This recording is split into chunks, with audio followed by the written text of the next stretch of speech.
नमस्कार, मी Deepali Thorat, new age educational foundation Nashik तर्फे बोलत आहे। हेल्थ केअर इंडस्ट्री, त्यालाच आपण म्हणतो आरोग्य क्षेत्र। या आरोग्य क्षेत्रामध्ये करिअर कसं घडवायचं, तर यासाठी आपल्याकडे आज उपस्थित झालेले आहेत career guidance expert Shri अवेस Malik sir व श्री अनिल मोहिते सर। हे आपल्याला या आरोग्य क्षेत्राबद्दल मार्गदर्शन करणार आहेत। चला तर मग आपण त्यांचं स्वागत करूया।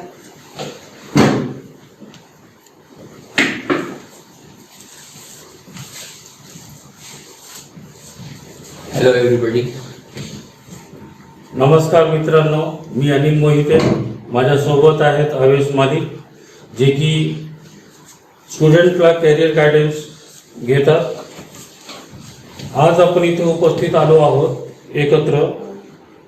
आजकाल जे कोरोना जे काळ आहे याच्यात आपण बघतोय की खूप लोक जे आहेत त्यांची जे कॅरियर ऑप्शन आहे त्यांच्याकडे नाही आहे, किंवा ज्यांच्याकडे सर्व्हिस होती तेही त्यांनी गमावलेलं आहे, आणि त्यांची जी इकॉनॉमिकल जी कंडिशन आहे ती खूपच आता खाली गेलेली आहे। तर या काळात आपण असं कमी टाईममध्ये आणि लो बजेटमध्ये आपण एखादा असा कोणता कोर्स करावा त्याविषयी आपण आज चर्चा करणार आहोत अवेस मलिक सरांसोबत। मलिक सर, आज आपण इथे आहोत लोकांना गायडन्स द्यायला, तर तुम्ही मला एक सांगा सर की आता या काळात जे कोरोना काळ आहे या काळात जे लोक जे आहेत त्यांनी एखादा कोर्स निवडताना त्यांच्या डोक्यात त्यांनी काय ठेवलं पाहिजे ज्यांच्या त्याचा जास्तीत जास्त त्यांना फायदा घेता येईल। धन्यवाद सर। कोरोना काळ असो की नसो, सर्वात महत्वाचं असं आहे की कोणताही करिअर निवडताना आपण त्या करिअर मध्ये आपल्या रुची, आपल्या स्किल्स आणि करिअर पूर्ण झाल्यानंतर त्याच्यामध्ये आपल्याला मिळणारा जे रोजगार आहे किंवा नोकरी आहे किंवा बिझनेसची जे अपॉर्च्युनिटीज आहे त्याबद्दल आपण पूर्ण विचार केला पाहिजे, पहिली गोष्ट। त्याच्यानंतर कोणताही करिअर निवडत असताना त्या इंडस्ट्रीचा मार्केट वरती जात आहे की खाली जात आहे, किंवा त्या इंडस्ट्रीमध्ये किती जॉब ऑफर्स आहेत, त्याबरोबरच आपले बिझनेस साठी कोणती अपॉर्च्युनिटीज आहेत त्याच्यावरती सुद्धा आपण लक्ष दिलं पाहिजे। आता कोरोना काळ जर आपण बघितलं तर कोरोना काळामध्ये आपल्याला एक अशी गोष्ट समोर आलेली आहे की 2 की 3 अशी जी म्हणजे नेसेसिटीची जी इंडस्ट्रीज आहेत, ज्याच्यामध्ये FMCG आहे, हेल्थ केअर इंडस्ट्री आहे, त्यानंतर आपल्याला सांगू सिक्युरिटीची इंडस्ट्री आहेत। या प्रकारचे जे इंडस्ट्रीज आहेत यांना खूप बूम भेटलेला आहे। ओके, कारण हे जे इंडस्ट्रीज आहेत त्या आपले हेल्थ आणि प्रत्येक दिवसाला लागणारी जी वस्तू असतात त्यांच्याशी संबंधित आहेत। तर कोणताही करिअर निवडत असताना सर सर्वात पहिले आपण जे महत्वाची गोष्ट आहे ज्याच्यावरती आपण लक्ष दिलं पाहिजे की ते करिअरमध्ये अपॉर्च्युनिटीज किती आहेत आणि किती काळात आपण ते अपॉर्च्युनिटी पूर्ण करू शकता, आणि एकदा आपला करिअर किंवा आपला कोर्स झाल्यानंतर आपण त्याच्यामध्ये डेव्हलपमेंट कसं काय करू शकतात, म्हणजे करिअरचा मोस्ट इम्पॉर्टंट पॉइंट आहे त्याच्यामध्ये उपलब्ध असणारी अपॉर्च्युनिटीज सर। आणि सर, आज जी काळाची जी गरज आहे ते काळाची गरज अनुसार तुम्हाला असं वाटतं ना की समजा एखादा जो कोर्स आहे तो जास्त मोठा नसावा, एक छोटासा कोर्स असावा, म्हणजे लोकांना लवकरात लवकर कमवता येईल। एकदम बरोबर सांगितलं सर आपण। कोर्स कसे आहात की कोर्समध्ये आपण जेव्हा एखादा कोर्स निवडतो, जर ते कोर्स खूप मोठ्या ड्युरेशनचा असला, ओके, समजून की आपण पोस्ट ग्रॅज्युएशन करत आहात किंवा ग्रॅज्युएशन करत आहात, ते कोर्स आपण निवडत असताना काय बघतो की ते कोर्स पूर्ण झाल्यानंतर मला हमखास नोकरी भेटेल का, किंवा मी त्या कोर्स झाल्यानंतर जे स्किल्स मला प्राप्त होईल त्याचा वापर मी बिझनेसमध्ये करू शकतो का। परंतु जर समजून घ्या आता खूप काळ असं चालू आहे की इकॉनॉमी ब्रेकडाऊन चालू आहे, खूप काही प्रॉब्लेम्स वगैरे आहेत, तर आपल्याला असे कोर्सेसची गरज आहे ज्या मुलांमध्ये किंवा विद्यार्थ्यांमध्ये स्किल्स डेव्हलपमेंट करणार, कमी काळाचे असणार, आणि ते कोर्स पूर्ण झाल्यानंतर ते डायरेक्टली जॉब जॉईन करू शकतात। त्याच्यासाठी हेल्थ केअर इंडस्ट्रीचे जे कोर्सेस आहेत ते खूप चांगले आहेत, कारण हेल्थ केअर इंडस्ट्री आता खूप बूम करत आहे। हेल्थ केअर इंडस्ट्रीमध्ये खूप जॉब ऑपॉर्च्युनिटीज अवेलेबल आहे, आणि सर्वात महत्वाचं की हेल्थ केअर इंडस्ट्रीमध्ये जेव्हा आपण करिअर करतो तर त्याच्यामध्ये ग्रोथचे ऑप्शन्स खूप आहेत। आता मलिक सर, तुम्ही वारंवार हेल्थ केअर तुम्ही असं बोलताय, तर तुमच्याकडे असा एखादा कोणता कोर्स आहे का जे रिलेटेड टू हेल्थ केअर आहे आणि ज्याच्यानी आपले जे स्टुडंट्स आहेत त्यांना म्हणजे लवकरात लवकर त्याचा फायदा घेता येईल. हो सर, कसं आहे की हेल्थ केअर इंडस्ट्री जी आहे सर, हेल्थ केअर इंडस्ट्रीमध्ये एक नाही असे प्रचंड कोर्सेस अवेलेबल आहे. खूप vast variety of the courses आहे. परंतु आपले जे विद्यार्थी आहेत त्यांच्या गरजेनुसार ते कोर्स त्यांनी केला तर ते त्यांच्यासाठी चांगला असू शकतो. मी आपल्याला काही कोर्सेस बद्दल माहिती देतो. जसं हेल्थ केअर इंडस्ट्रीमध्ये नर्सिंग आहे, डॉक्टर आहे, हे तर सर्वांना माहीतच आहे. परंतु त्याच्या व्यतिरिक्त जे पॅरामेडिकल कोर्सेस असतात, DMLT वगैरे, ते पण आपले चालूच होते. आता त्या व्यतिरिक्त अशी कोणती ऑपॉर्च्युनिटीज आहेत तर मी त्याच्याबद्दल जर तुम्हाला सांगितलं तर एक पहिला आहे मेडिकल ट्रान्स्क्रिप्शन. मेडिकल ट्रान्स्क्रिप्शन बद्दल लोकांना खूप कमी माहिती आहे, परंतु त्याच्यामध्ये सुद्धा चांगले करिअर ऑप्शन्स आहेत. त्याबरोबरच हॉस्पिटलचे जे बॅक ऑफिस असतात त्या बॅक ऑफिसमध्ये लोकांची गरज आहे, ट्रेन लोकांची गरज आहे. म्हणजे कसं आहे की आता खूप काही हेल्थ इन्शुरन्स कंपनीज भारतामध्ये आहे, ते हॉस्पिटलमध्ये कॅशलेस फॅसिलिटी उपलब्ध करून देतात. आणि जेव्हा ते कॅशलेस हॉस्पिटल फॅसिलिटी उपलब्ध करतात आणि जी हिप्पा लॉ आहे आपल्या भारतामध्ये किंवा वर्ल्ड वाईड लेवलवरती हिप्पा लॉ चालतो, हा हेल्थ केअर इंडस्ट्रीशी संबंधित लॉ आहे. त्याच्यामध्ये जे बॅक ऑफिस मध्ये काम करणारे लोक आहे त्यांना ट्रेंड असणे गरजेचं आहे. म्हणजे त्यांना एखादे पेशंट आले तर त्यांना कसं कस्टमर सपोर्ट द्यायचं, त्यांची मदत कशी करायची, त्यांची बिलिंग्स कशी करायची, हॉस्पिटलची अकाउंटिंग कशी ठेवायची, अँब्युलन्स आणि इतर जे डिपार्टमेंट्स असतात त्या डिपार्टमेंट बरोबर इंटिग्रेशन कसं करायचं, आणि हॉस्पिटलचे बॅक ऑफिस मध्ये चालणारे जे TPA असतो, थर्ड पार्टी अश्युरन्स, त्याचे डॉक्युमेंटेशन वगैरे करणे, हे सर्व काम बॅक ऑफिसचं आहे. आणि बॅक ऑफिसचे जे कोर्सेस आहेत आता भारतामध्ये फक्त 1, 2, 3 ठिकाणी अवेलेबल आहे, ते पण MBA आणि 2-3 वर्षाचे आहे. परंतु भारतामध्ये बॅक ऑफिस साठी ट्रेन जे स्टाफ आहे त्याची गरज हॉस्पिटल्समध्ये खूप आहे. म्हणून माझ्या हिशोबाने तर सर्वात पहिले जे गरज आहे आता शिकण्याची शॉर्ट टर्म मध्ये आणि हमखास नोकरी भेटण्यासाठी, ते आहे की हॉस्पिटल मॅनेजमेंट कोर्स आपण करावा किंवा हॉस्पिटल बॅक ऑफिस कोर्स पण याला म्हणतात सर. सर सॉरी मी तुम्हाला मध्ये थांबवतोय. तर तुमच्याकडे हॉस्पिटल मॅनेजमेंट कोर्स असा एखादा कोर्स आहे का जे आपल्या विद्यार्थ्यांसाठी समजा खूपच पुढे जाऊन खूप बेनिफिशियल असेल किंवा ते लवकरात लवकर म्हणजे त्यांना संधी भेटेल की ते जॉब करू शकतात? आम्ही जे न्यू एज एज्युकेशनल फाउंडेशन तयार केली आहे सर, त्याचं जे ध्येय आहे ते आहे की पहिले तर मुलांना एक चांगली नोकरीची आणि बिझनेसची ऑपॉर्च्युनिटीज उपलब्ध करून देणे. आम्ही काय केलं, आम्ही हेल्थ केअर इंडस्ट्रीचं चांगलं रिसर्च केला आणि आम्ही पाहिलं की रिसर्च केल्यानंतर की खूप काही हॉस्पिटल्समध्ये ना बॅक ऑफिस साठी ट्रेन स्टाफची खूप गरज आहे, परंतु त्यांना ट्रेन स्टाफ भेटत नाही. आणि जे अकाउंट BCom वगैरे केलेला स्टाफ असतो त्यांना हेल्थ केअर इंडस्ट्रीमध्ये काम कसं केलं जातं किंवा हेल्थ केअर इंडस्ट्रीमध्ये कोणते ट्रेन्स आहेत, त्याच्यामध्ये कोणते सॉफ्टवेअर वापरले जातात किंवा हेल्थ केअर इंडस्ट्री काम कशी करते, त्याचे प्रोटोकॉल्स काय, याच्याबद्दल माहिती नाही. म्हणून आम्ही एक चांगला कोर्स शॉर्ट टर्म ड्युरेशनचा तयार केला. त्या कोर्समध्ये प्रॅक्टिकल अप्रोच वरती जास्त आम्ही भर दिला. मग त्या प्रॅक्टिकल अप्रोच केल्यानंतर जे आपलं स्टुडंट आहे ते 2 ते 3 महिन्यात पूर्णपणे ट्रेन होऊन जातो. ट्रेन झाल्यानंतर सर ते ऑफिसमध्ये म्हणजे आपले बॅक ऑफिस जे असतो हॉस्पिटलचा त्याच्यामध्ये हमखास काम करू शकतो आणि त्याला डायरेक्ट जॉब भेटू शकते. मलिक सर, लोकांमध्ये एक प्रश्न असतो की समजा आपण हॉस्पिटल रिलेटेड काही बोलतोय तर तुम्ही जे कोर्स हॉस्पिटल मॅनेजमेंट कोर्स जे घेताय हे फक्त सायन्स साठी आहे की BA BCom वाले किंवा 12वी पास मुलं मुली पण करू शकतात? ओके सर, कसं आहे हॉस्पिटलमध्ये जे 2 मेन डिपार्टमेंट्स आहेत ते एक तर आहे बॅक ऑफिस आणि एक आहे मेडिकल डिपार्टमेंट. मेडिकल डिपार्टमेंट मध्ये आपले nurses, ward boys, doctor, surgeons वगैरे सर्व काही येतात. यांना मेडिकल कोर्सेस करण्यासाठी 12th सायन्स करणे गरजेचं आहे. बरोबर आहे का सर? आणि कारण त्यांना ट्रीटमेंट करावा लागतो, त्यांना पेशंट बरोबर कनेक्टिव्हिटी करावी लागते. परंतु बॅक ऑफिस मध्ये जास्त काम अकाउंटिंग, पेशंट मॅनेजमेंट आणि आपलं जे डिपार्टमेंट्स असतात त्यांना मेंटेन करणे, TPA म्हणजे हेल्थ इन्शुरन्स कंपनीज बरोबर कनेक्टिव्हिटी करणे, त्यांना डॉक्युमेंट्स वगैरे प्रोव्हाइड करणे, म्हणजे जास्त काम कम्प्युटरवरती असतो. तर त्याच्यासाठी 12th सायन्स असणे हे गरजेचं नाही.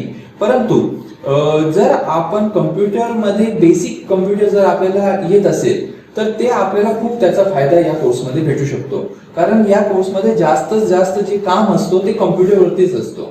ओके, म्हणजे तुम्ही जास्त करून प्रॅक्टिकलवर भर देता, कारण की आजकाल आपण बघतो की जेव्हा आपण जॉबसाठी एखाद्या इंटरव्ह्यूला आपण गेलो तर आपले जे इंटरव्ह्यूअर असतात ते हे आपले स्किल बघतात, बरोबर आहे सर. नॉलेज तर बघतात. ते काय 4-5 प्रश्न लोकांना विचारलं की आपल्याला त्यांची नॉलेजची माहिती होते, बरोबर आहे. पण जेव्हा ते ऍक्च्युअली परफॉर्म करतात प्रॅक्टिकली तेव्हा त्यांची स्किलची नॉलेज येते. एकदम सही. तसं तुमचं म्हणणं आहे की तुम्ही त्यांना एकदम असं स्किल्ड करतात हे 3-4 महिन्याच्या कोर्समध्ये? हो, मी आपल्याला सांगतो त्यांना कसं स्किल म्हणजे एक स्किल पर्सन तयार केला जातो.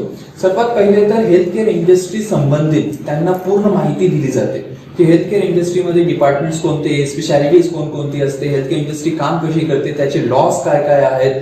त्याबरोबर हेल्थकेअर इंडस्ट्रीमध्ये जेव्हा तुम्ही बॅक ऑफिस एक्झिक्युटिव्ह म्हणून काम करतात तर त्याच्यामध्ये जे पोस्ट कोणकोणते आहे आणि तुम्ही कोणत्या पोस्टवरती काय काम करता. त्याबरोबरच त्यांना एकदा हेल्थकेअर इंडस्ट्रीचे काम वगैरे त्याचं पूर्णपणे माहिती झाली, मग आम्ही त्यांना डायरेक्टली ERP सिस्टम म्हणजे हॉस्पिटल ERP सिस्टमची परिपूर्ण ऍडव्हान्स लेवलपर्यंत ट्रेनिंग देतो. म्हणजे सर, मलिक सर, याबद्दलच मला थोडंसं बोलायचं आहे. मित्रांनो, आजकाल आपण जे बघतो की जितकेही मोठे मोठे हॉस्पिटल आहेत हे सगळे एका कॉम्प्युटर सिस्टमवर चालतात आणि त्याला एकत्र ठेवण्यासाठी आणि त्याला पूर्णपणे कंट्रोल करण्यासाठी एक ERP सिस्टम असते. त्या सिस्टम बद्दल आपल्याला मलिक सर थोडंफार माहिती देतील, प्लीज ऐका. सर, आता कसं झालेलं आहे की ऍक्रिडिशन जे दिलेले असतात हॉस्पिटल्सला ते NABH ऍक्रिडिशन आहे, HIPAA लॉज ऍप्लिकेबल आहे. त्यानुसार आता हॉस्पिटल्सला आपले पेशंटची पूर्ण हिस्ट्री म्हणजे मेडिकल हिस्ट्री मेंटेन करणे, त्यांचे पूर्ण रेकॉर्ड्स मेंटेन करणे, त्याबरोबरच त्यांना कोणती प्रोसिजर्स केली, त्यांना काय काय ट्रीटमेंट्स दिल्या त्याच्याबद्दल पूर्ण रेकॉर्ड्स मेंटेन करणे अनिवार्य झालेलं आहे. आता टॅली किंवा इतर अकाउंटिंग सॉफ्टवेअर्स मध्ये हे म्हणजे पॉसिबल होऊ शकत नाही. त्याच्यासाठी आहे ना हॉस्पिटल्स एक विशेष सॉफ्टवेअरचा वापर करतात ज्याला हॉस्पिटल ERP सिस्टम असे म्हणतात. हॉस्पिटल ERP सिस्टम काय काम करतो? हॉस्पिटल ERP सिस्टम हॉस्पिटलमध्ये जितके पण डिपार्टमेंट्स आहेत ते सर्व डिपार्टमेंट्सला एका प्लॅटफॉर्मवरती कनेक्ट करतो. म्हणजे हॉस्पिटलमध्ये accountant, receptionist, doctors, surgeons, main admin, तसेच ना आपलं TP एक्झिक्युटिव्ह, हे सर्व जितके लोक आहेत ते एका सिस्टमला कनेक्ट होतात आणि त्यांचे जे कामांचं देखरेख आहे किंवा जे काम करतात ते पण एकमेकांबरोबर जॉईन होऊन जातो. आणि हे जे सिस्टम ज्याला आला की म्हणजे त्याला हॉस्पिटलमध्ये नोकरी हमखास भेटते, कारण खूप काही कमी लोकांना ह्या सिस्टमचा पूर्णपणे प्रशिक्षण देण्यात येत आहे. म्हणून आम्ही या सिस्टमची पूर्णपणे प्रशिक्षण ऍडव्हान्स लेवलवरती देतो. त्याबरोबरच त्यांच्या प्रॅक्टिकल वरती भर देतो आणि त्याच्यानंतर लाईव्ह प्रोजेक्ट होतात त्यांचे. म्हणजे आमच्या बरोबर जे जुळलेले हॉस्पिटल्स आहेत त्यांचे लाईव्ह डेटावरती ते काम करतात. म्हणजे त्यांना पूर्णपणे कॉन्फिडन्स येतो की आपण लाईव्ह डेटावरती काम केलेलं आहे, म्हणजे आपण हॉस्पिटलमध्ये गेल्यानंतर सुद्धा आपल्याला काही प्रॉब्लेम येणार नाही. सर, दुसरं मलिक सर, मी असं बघितलेलं आहे की आजकाल जे इन्शुरन्स जे कंपन्या आहेत हे खूप ऍक्टिव्ह झालेले. बरोबर सर. आणि लोकांना पण कोरोना काळात काही, मी असं पण ऐकलं की नाशिकमध्ये पण लोकांना 16 लाख 18 लाख रुपये खर्च करावा लागले कोरोनाकरिता. आता ही जी रक्कम आहे सर ही खूप मोठी रक्कम आहे. म्हणजे ज्या लोकांकडे कॅशलेस आहे त्यांना तर समजा हे खूप सोपं पडत आहे. आणि हॉस्पिटलमध्ये मी हे पण बघितलं की लोक जे आहेत ते काहीतरी TPA असं म्हणतात. तसं हे TPA काय हो सर? ओके सर, TPA म्हणजे थर्ड पार्टी अश्युरन्स. कसं आहे की हॉस्पिटलमध्ये जेव्हा आपण जेव्हा एखादा हेल्थ इन्शुरन्स काढतो, हेल्थ इन्शुरन्स काढल्यानंतर आपण हॉस्पिटलमध्ये जेव्हा जातो ना आपला कार्ड वगैरे घेऊन हेल्थ इन्शुरन्सचा, जर तो हॉस्पिटल आपल्या हेल्थ इन्शुरन्स कंपनी बरोबर जुळलेला आहे किंवा नेटवर्क हॉस्पिटल आहे तर तिथे आपल्याला कॅशलेस हॉस्पिटलायझेशनची फॅसिलिटी भेटते. परंतु जर तो हॉस्पिटल आपल्या बरोबर किंवा आपल्या हेल्थ इन्शुरन्स कंपनी बरोबर नेटवर्क मध्ये नाहीये तर तिथे आपल्याला कॅशलेस फॅसिलिटी भेटत नाही. परंतु हेल्थ इन्शुरन्स जे पॉलिसी असतात त्याचा फायदा काय आहे की इमर्जन्सीमध्ये किंवा मोठी ट्रीटमेंटसाठी जे लागणारा मोठा खर्च असतो ते हेल्थ इन्शुरन्स कंपनीवरती जातो. आता जे हॉस्पिटल्स हेल्थ इन्शुरन्स कंपनीज बरोबर जुळलेले आहे, कॅशलेस साठी असो की रिइम्बर्समेंट साठी असो, त्यांना जे ट्रीटमेंटसाठी लोक येतात त्यांच्या हॉस्पिटलमध्ये आणि ते हेल्थ इन्शुरन्स कंपनी किंवा हेल्थ इन्शुरन्स त्यांनी घेतलेला असतो तर त्यांची पूर्ण रिपोर्ट्स त्यांचे ट्रीटमेंटची रिपोर्ट्स, त्यांचे मेडिकल हिस्ट्री, त्यांची प्रोसिजर्स याच्याबद्दल पूर्ण माहिती आणि रिपोर्ट्स तयार करून त्या हेल्थ इन्शुरन्स कंपनीला पाठवावी लागतात. त्या हेल्थ इन्शुरन्स कंपनी बरोबर कनेक्टिव्हिटी करावी लागते आणि त्या हेल्थ इन्शुरन्स कंपनीकडून ते जे बिल जनरेट होतो ते करून घ्यावं लागतो. तर याला टीपीए मॅनेजमेंट म्हणतात सर. आणि याच्यासाठी टीपीए एक्झिक्युटिव्हची खूप गरज असते. Great sir. कारण कसं आहे की टीपीए एक्झिक्युटिव्ह जे आहेत तेच पूर्ण टीपीए मॅनेजमेंटचं काम करतात आणि एकदा त्यांचं जे काम आहे ते खूप महत्वपूर्ण आहे. कारण हॉस्पिटलचा खूप काही अमाऊंट हेल्थ इन्शुरन्स कंपनीकडे म्हणजे जमा झालेला असतो ट्रीटमेंट नंतर. तर ते अमाऊंट काढणे आणि त्यांना पूर्ण रिपोर्टिंग वगैरे करून रिइम्बर्समेंट करणे याचं काम टीपीए एक्झिक्युटिव्हचं आहे. म्हणून त्याचं महत्व पण आहे आणि त्याच्यासाठी चांगले म्हणजे ऑफर्स सुद्धा आहे जॉब्सचे. मलिक सर, तुमच्या बोलण्यावरनं मला असं कळतंय की ज्या विद्यार्थीला किंवा ज्या एखादा जो व्यक्ती जे एम्प्लॉईसाठी इकडे तिकडे इंटरव्ह्यू देतात, समजा त्यांना ईआरपी किंवा समजा टीपीए बद्दल माहिती असली आणि समजा ते ऑपरेट ते करू शकतात तर त्यांना जॉबची ऑफर जी आहे ते भरपूर आहे. हो सर, मी बरोबर बोलतोय? एकदम 100% बरोबर सर. मला काही सांगायचं आहे आणखी सर. जसं तुम्ही सांगितलं की टीपीए त्यांना पूर्णपणे चांगलं करता आला. जसं आपण प्रॅक्टिकल्स घेऊन त्यांना एक परिपूर्ण स्किल करून घेतो. त्याच्यानंतर ईआरपी सिस्टम आहे. ईआरपी सिस्टम त्यांना चांगलं येत आलं तर त्यांना जॉबची ऑपॉर्च्युनिटीज आहे. आपण यांच्या व्यतिरिक्त सुद्धा याच्यामध्ये स्किल्स टाकले. कारण आता कसं झालेलं आहे की हेल्थ केअर इंडस्ट्रीमध्ये सुद्धा मार्केटिंग आणि ऍडव्हर्टायझिंगला खूप भर दिला जात आहे. कारण कसं आहे की PRO पब्लिक रिलेशन ऑफिसर जे असतात किंवा जे डिजिटल मार्केटिंग एक्झिक्युटिव्ह असतात, हे जे लोक आहे आता हेल्थ केअर इंडस्ट्रीमध्ये यांना सुद्धा अपॉइंट केलं जात आहे.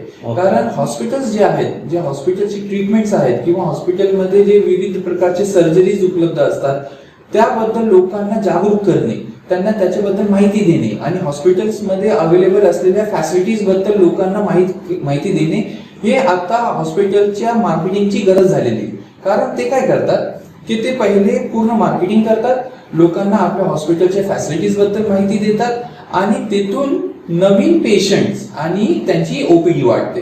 आता त्याच्यासाठी त्यांना डिजिटल मार्केटिंग एक्झिक्युटिव्हची सुद्धा गरज असते आणि आपल्या या कोर्समध्ये आपण सोशल मीडिया मार्केटिंग आणि बेसिक डिजिटल मार्केटिंगचा सुद्धा समावेश केलेला आहे. Great sir. सर, आता एक म्हणजे बाकी जे लोक जे विचारतात ते विचारतात की ठीक आहे सर, तुमचं आम्ही हे समजा 3 महिने 4 महिन्याचा कोर्स आम्ही केला, तर हे कोर्स करणे परिपूर्ण आहे का या व्यतिरिक्त त्यांना आणखी काही शिकावं लागेल? सर कसं आहे की हे जे कोर्स आहे हे आम्ही डिझाईन असं केलेलं आहे की कमी कालावधीत त्यांना परिपूर्ण माहिती मिळावी, त्यांना एक स्किल्ड पर्सन होण्यासाठी प्रॅक्टिकल अप्रोच आम्ही त्याच्यामध्ये टाकलेला आहे.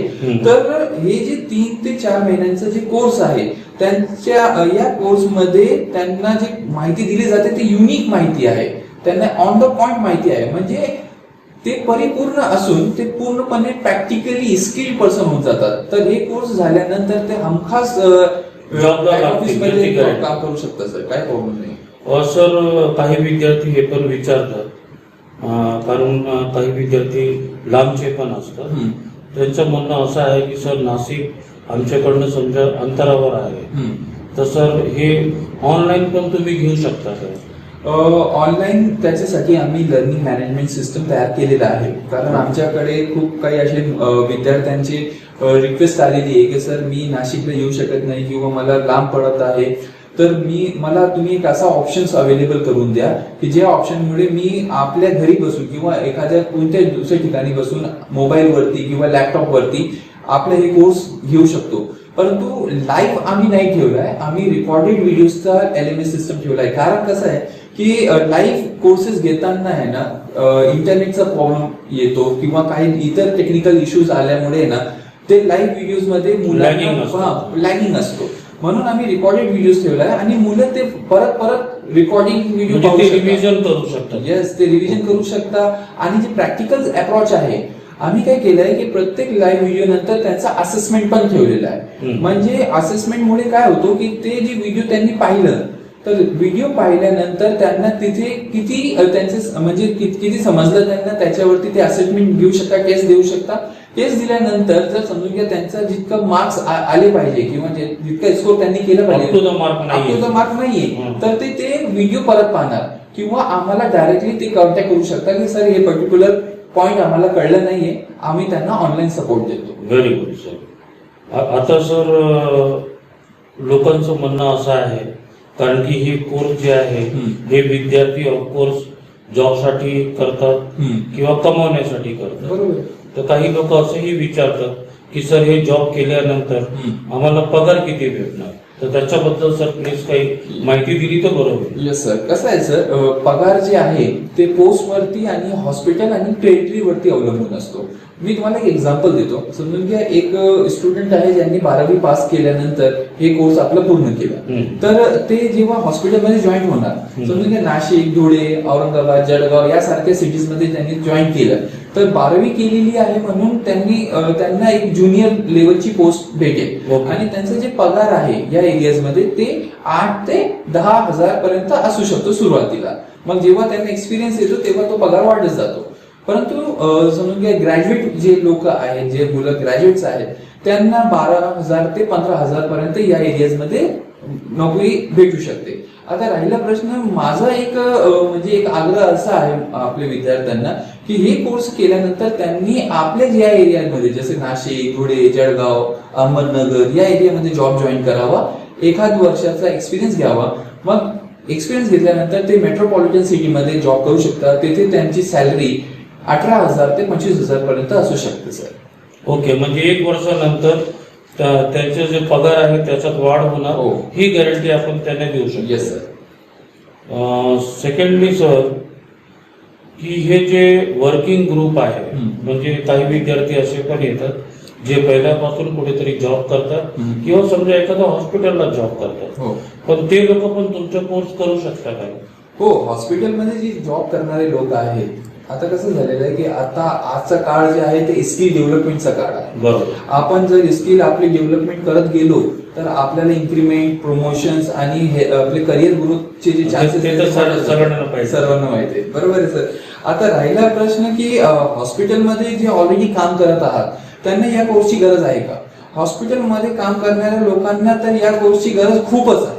कारण कसं आहे की जे नर्स आहे किंवा वार्ड बॉयज आहे, ब्रदर्स आहेत किंवा डॉक्टर असो, त्यांना हे कोर्स झाल्यानंतर जे कसं आहे, डॉक्टर्स जे असतात किंवा जे हॉस्पिटलमध्ये काम करणारे मेडिकल कर्मचारी आहेत, त्यांना फक्त हॉस्पिटलमध्ये पेशंटला कसं मॅनेज करायचं किंवा मेडिकल ट्रीटमेंट कसं करायचं त्याच्याबद्दल माहिती पर्टिक्युलर माहिती असते. परंतु हॉस्पिटलचे बॅक ऑफिस मध्ये कसं चालू आहे किंवा हॉस्पिटलचं ऍडमिनिस्ट्रेशन काम कसं करतो याच्याबद्दल सुद्धा त्यांना माहिती असणे खूप गरजेचं आहे.